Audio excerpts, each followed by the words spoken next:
Hello everyone, welcome to সিফাস universe. আজ আমি আপনাদের সাথে শেয়ার করতে চলেছি বেগুন সর্ষের এক অসাধারণ টেস্টি একটা রেসিপি।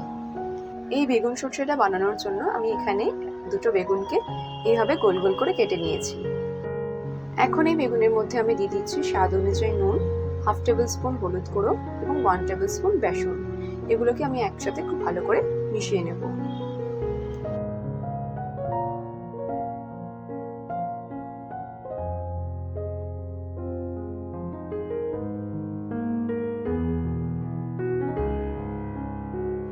নুন, হলুদ এবং বেসনটা বেগুনের মধ্যে খুব ভালো করে আমার মাখানো হয়ে গেছে। এখন আমি মশলাটা তৈরি করে নেব। নিয়ে নিয়েছি 2 টেবিল স্পুনের মতন কালো সর্ষে, 1 টেবিল স্পুন সাদা সর্ষে, 1 টেবিল স্পুন পোস্ত এবং 5টার মতন কাঁচা লঙ্কা। এখন একটা মিক্সার গ্রাইন্ডারে 1/2 কাপের মতন জল দিয়ে এগুলো একটা ফাইন পেস্ট আমি তৈরি করে নেব। মশলাটা আমার তৈরি হয়ে গেছে। এরপর একটা কড়াতে আমি নিয়ে নিচ্ছি 2 টেবিল স্পুনের মতন সর্ষের তেল। তেলটা ভালো করে গরম হয়ে গেলে আমি কেটে রাখা বেগুনগুলো একে একে দিয়ে দেব। বেগুনটা আমি খুব বেশি লাল লাল করে ভাজবো না, একটু সামান্য উল্টে পাল্টে ভেজে নিলেই হবে।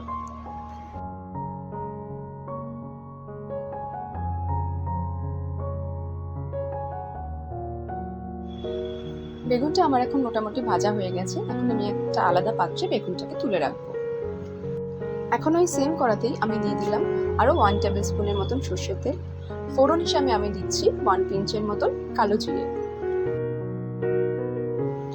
দিয়ে দিচ্ছি একটা কুচিয়ে রাখা মিডিয়াম সাইজের পেঁয়াজ। পেঁয়াজটাকে আমি খুব ভালো করে উল্টে পাল্টে ভেজে নেব। প্রায় 2 মিনিট মতন ভাজার পর পেঁয়াজটা যখন একটু হালকা ব্রাউনিশ হয়ে যাবে, তখন আমি এখানে দিয়ে দিচ্ছি স্বাদ অনুযায়ী সামান্য পরিমাণে নুন এবং 1 পিঞ্চের মতন হলুদ গুঁড়ো। আর দিচ্ছি বেটে রাখা মশলাটা। দিয়ে দিচ্ছি 1/2 বাটি জল। এই বেগুন সর্ষের গ্রেভিটা একটু থিক থাকবে, তাই আমি এখানে খুব বেশি জলের ব্যবহার করিনি। জলটা ভালো করে ফুটে উঠলেই আমি এখানে ভেজে রাখা বেগুনগুলো একে একে দিয়ে দেব।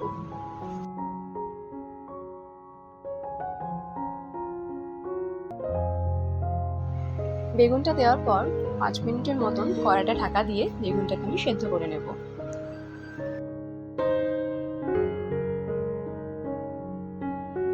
পাঁচ মিনিট পর কড়ার ঢাকাটা খুলে দিয়ে আমি দেখে নেব বেগুনটা ঠিক করে সেদ্ধ হয়েছে কিনা। বেগুনটা আমার এখানে প্রপারলি সেদ্ধ হয়ে গেছে। এখন আমি গ্যাসের ফ্লেমটা অফ করে দেব। দিয়ে দিচ্ছি খুব সামান্য পরিমাণে 1 পিঞ্চের মতন চিনি এবং কিছুটা পরিমাণে কুচানো ধনেপাতা। আর দিয়ে দেবো ওপর থেকে 2 টেবিল স্পুনের মতন সর্ষের তেল। সর্ষের তেলটা দেওয়ার পর কড়াটা ঢেকে দিয়ে 10 মিনিটের জন্য এটাকে আমি রেস্টিং টাইমে রেখে দেব। প্রায় 10 মিনিট পর এটাকে আমি সার্ভ করে নিচ্ছি। এই সর্ষে বেগুনের রেসিপিটা গরম গরম ভাতের সাথে খুবই ভালো লাগে, তাই আপনাদের সকলের কাছেই রিকোয়েস্ট রইল একবার বাড়িতে এটা বানিয়ে দেখুন। তারপর বাড়িতে বেগুন আনলে সকলেই এই রেসিপিটাই করতে বলবে। বন্ধুরা, আজকের মতো এখানেই শেষ করছি। দেখা হবে অন্য আরেকদিন অন্য আরেক রেসিপি নিয়ে। ভিডিওটা যদি তোমাদের ভালো লেগে থাকে তাহলে প্লিজ একটা লাইক, শেয়ার অ্যান্ড সাবস্ক্রাইব করে দিও। And don't forget to spread love and happiness. Thank you.